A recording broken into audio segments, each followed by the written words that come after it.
আড্ডা মারিয়ে না বেড়েয়া এক না নিজের কাজ করিবার চেষ্টা কর। ফাঁকতে আড্ডা মারিয়ে না বেড়েয়া একটা কাজত যুক্ত হওয়ার চেষ্টা কর, একটা ইনকামের রাস্তা করার চেষ্টা কর। কাউ ডেকে নিয়ে যাবি না যে মোড়টে আসিয়ে কাজ কর।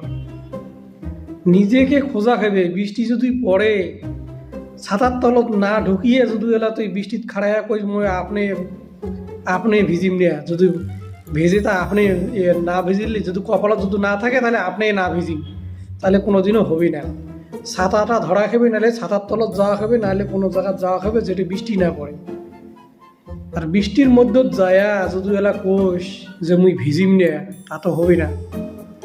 ওই যে নিজেকে যাওয়া খাবে ছাতার তলত বা কোনো কারো বারান্দার তলত যাওয়া খাবে।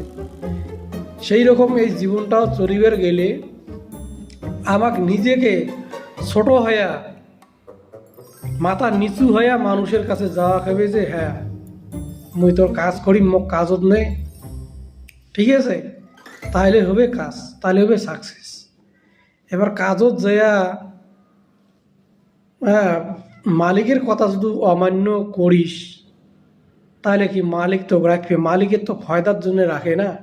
মালিকক যদি ওলা তো কাজটা রাখিয়ে ফয়দায় না হয় তাহলে কি লাভ? সব ক্ষেত্রে আজকে যে কোনো জায়গাতে সরকারি চাকরি সরকারি প্রতিষ্ঠা যা কিছু আছে সব জায়গাতে একই সিস্টেম, ঠিক আছে। যে পড়াশোনা করলে যে তুই প্রধানমন্ত্রীর যদি সাথত কাজ করিস, প্রধানমন্ত্রী হিসেবে যদি না চলিস তাহলে তোকে রাখবি না, বরখাস্ত করে দিবে। সেই রকম ডাক্তারি লাইনে না থাকি তুই যদি না খারাপ কাজ করিস তোকে রাখবি না। মাস্টার যদি হয়া তুই যদি স্কুলত মদ খেয়ে দেয়া দৈনিকে আসিস তো স্কুলত রাখবি না। সব জায়গাতে এইরকম নিয়ম, যার যেটা যেমন নিয়ম আছে সেই নিয়মে চলা খাইবে। মোট কথা হচ্ছে রোজগার করিবার গেলে নিচে হইয়া চলা খাইবে, তার সাথে সাথে মানুষক সম্মান দিয়ে চলা খাইবে। সম্মানটা সব থেকে বড় অস্ত্র, বড় মন্ত্র। এটা নিজের মনের রাগ গোসা ত্যাগ করিয়ে থাকা খাইবে কাজত, তাহলে হবে কাজ।